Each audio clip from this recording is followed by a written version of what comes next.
this like big love to this continent. I've been there 2 times in the 90s and worked with Antarctica and inspired to do public projects inspired out of the geometry I could find in the mountains and in the ice, and as well as a painter.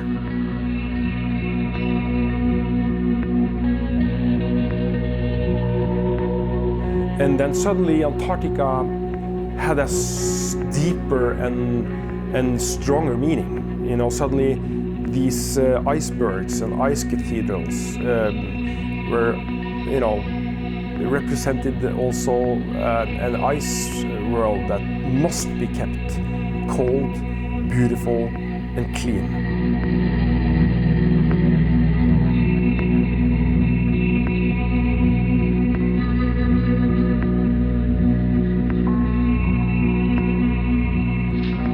I felt when I was walking on that glacier last year, I felt I was walking on the destiny of mankind, because Antarctica contains 70% of the fresh water on Earth.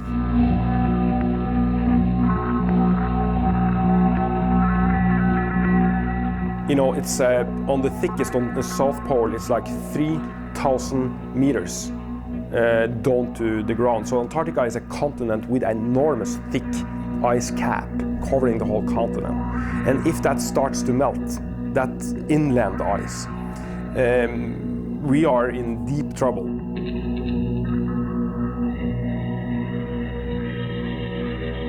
How could I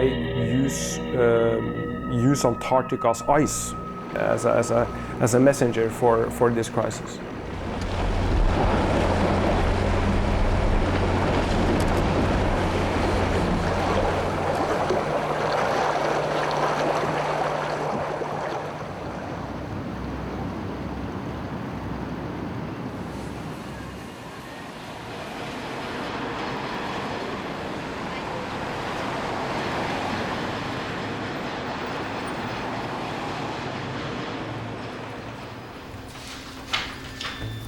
Ok, nei, da kan vi gjøre det. Bare fortsett på metoden. Så prøver det. Ja, greit. Kjempebra. Det passer utmerket.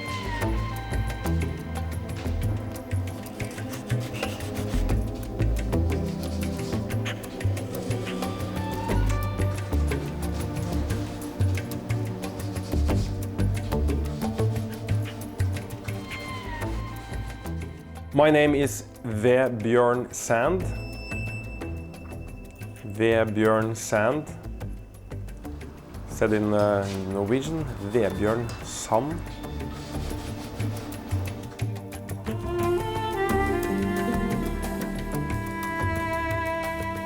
I've been working with geometry and the Renaissance approach to life, to art, to the universe.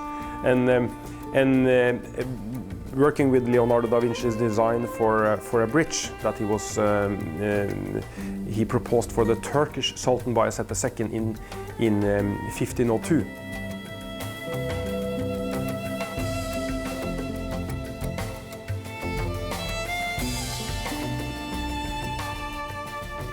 Everything Leonardo did had this touch of eternity. So it opened up a landscape where art, science, philosophy and spirituality was experienced as a whole.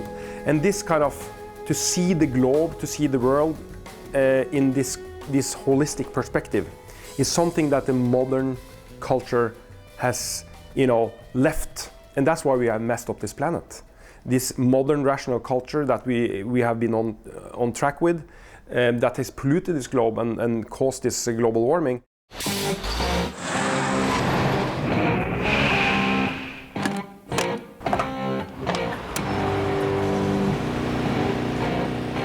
I say to you, the time is now to act decisively and boldly.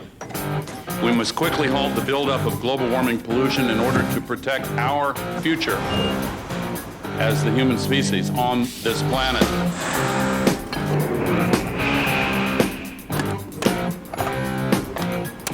As the American poet Robert Frost wrote, "Some say the world will end in fire, some say in ice. Either, he notes, would suffice." Flow.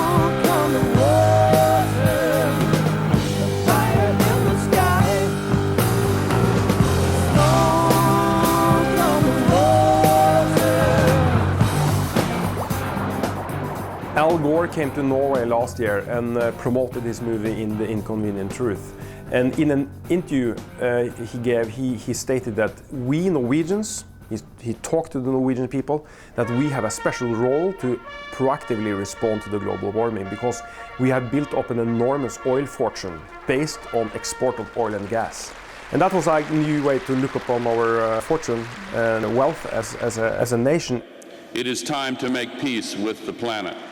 His message hit me in the right moment because I was at that point a year ago debating if I should go back to Antarctica or not.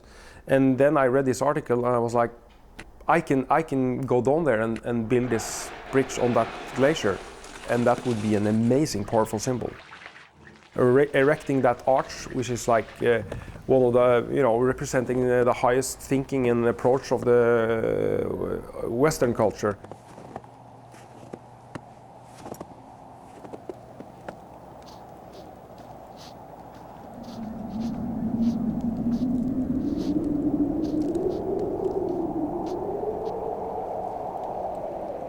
Antarctica works like it's a shelf ice on the ocean, which is a protecting ice belt for the inland ice, which is the continental ice, and it holds that cold and on place.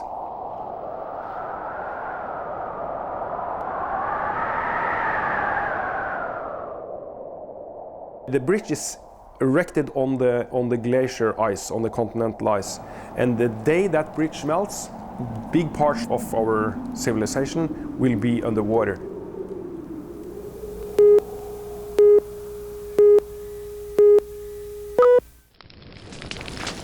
It was a year of fires and a year of melting ice.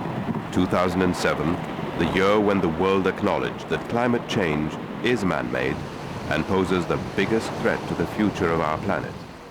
Millions of people fled their homes because of floods, cyclones and climate disasters, because of continued unrest in Darfur, or because of continued violence in Iraq.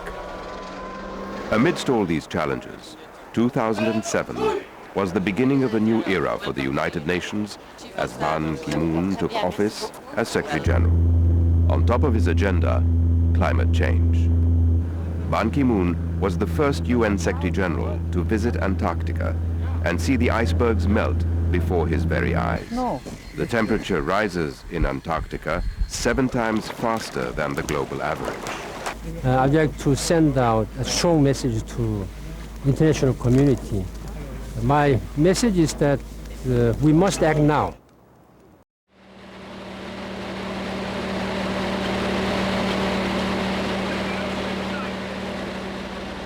Everyone must get this feel for action.